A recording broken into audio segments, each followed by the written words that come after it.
What's going on, everybody? It's Matt, aka the Lumberjack Landlord. Might want to take your children out of the room. It's been an interesting Saturday, to say the least. Yes, this is a surprise live stream. I'm as surprised that I'm doing it as you are that you're seeing it.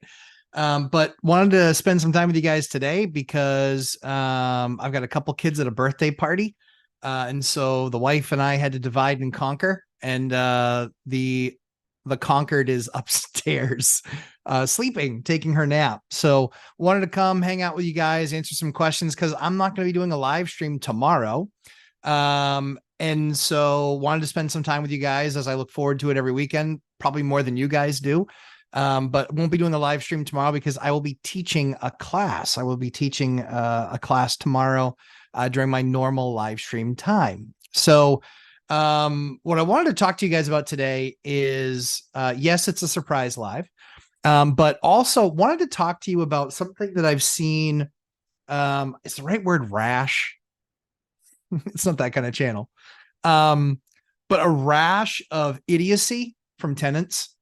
It's crazy. It's absolutely crazy. And so what I'm highly recommending, this is one of the things that we do in our process in vetting tenants, but also when we bring them on board.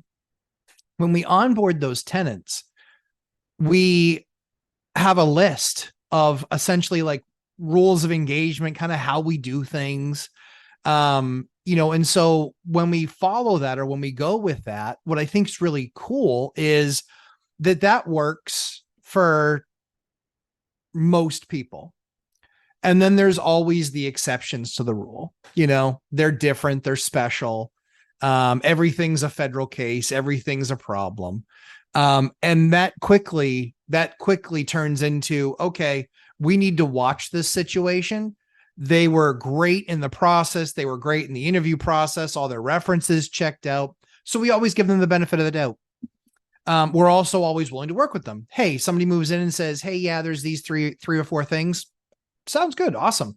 Let's, be there for 4 or 5 days. None of those are emergency things. Be there for 4 or 5 days and then give us a list. It might be 5 or 6 things on it. Something that, and we'll see if it's something that we'll do. We've literally had somebody move in and go, I just don't really like the kitchen. I'd like you to upgrade the kitchen. No, that's not how this works. You don't move in and then start, giving me honeydew lists.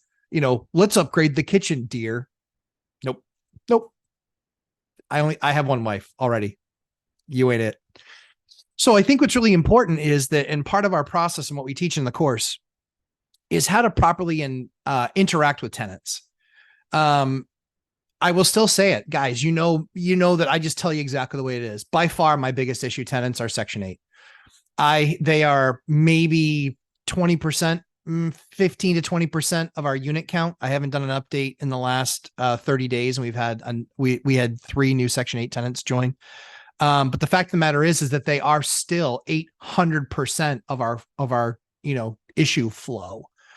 Guys, you can't ignore the numbers. You can't ignore the numbers. We don't treat them any differently than we treat market tenants, than we treat our retirees, than we treat our students. Everybody gets treated exactly the same, which is we want to know if there's an issue.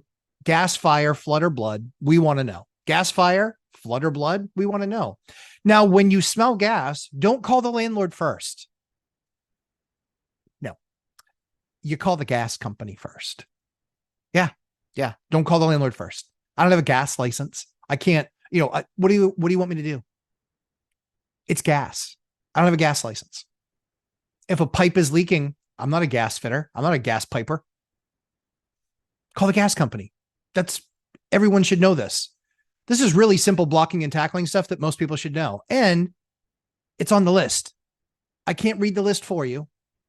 I'm going to have it start being read to you, but this is all really easy blocking and tackling stuff. These people are largely not prepared for life. And so this is the kind of issue that you see, and it's a much, much higher incident rate with Section 8 tenants. Just is, factually speaking. Those are the facts. And my numbers prove it. So you can have feelings about it. You can think differently of it. You'd be wrong.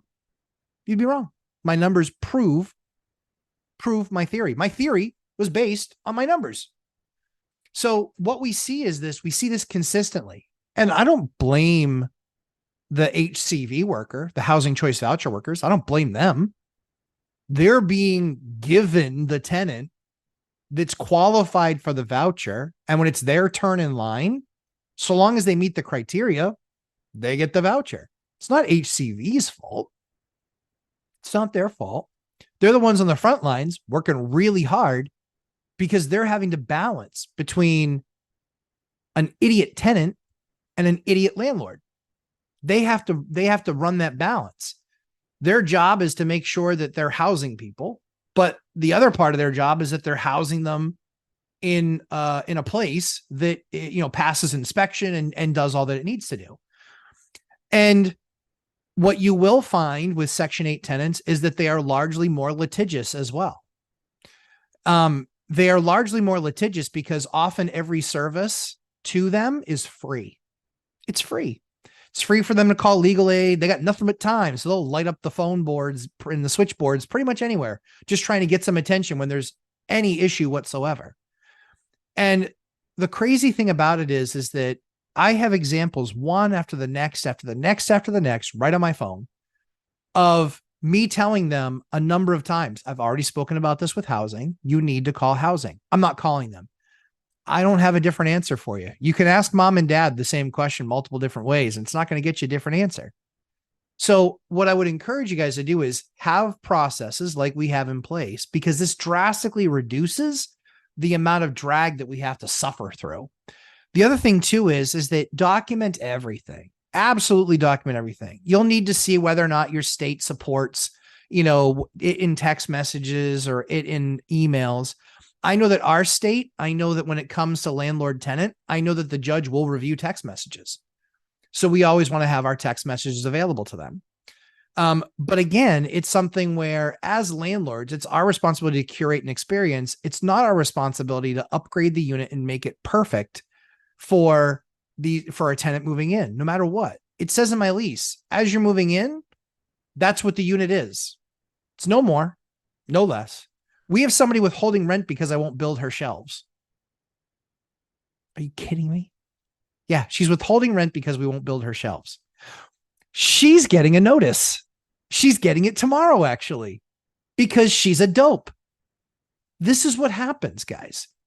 This is what happens. This is an occurrence higher and higher and higher. It's happening more and more and more. And landlords need to be looking at people's, because the old landlord's not going to be honest with you. No way. Even 2 landlords ago, they're not going to be honest with you. They're not. They're not going to tell you the flat out honest truth because they're too afraid of getting sued. They are, or they're too afraid of something getting posted to a social media site, like what just got posted about me. Not that I care. It's a bunch of lies. So I don't care. That tenant's going to care. Tenant's going to care. I'm all of a sudden very interested in what she has to say because she's no longer a tenant. She's a deadbeat. Section 8 didn't pay her small portion. Didn't pay her small portion of the rent. Yep. Kept on making excuses of why it wasn't getting paid. And so finally I just said, that's it. I got to post. And then magically she was ready to move on. I was more than happy to let her move on. She's an absolute troll. That's just the way that it goes. And if my language is offensive to you, you aren't a landlord. You aren't having your Saturday burned up, you know, time wasted with text messages, with inane conversation that's not moving the ball forward. That's really just issues that they're creating themselves. So that really becomes the issue.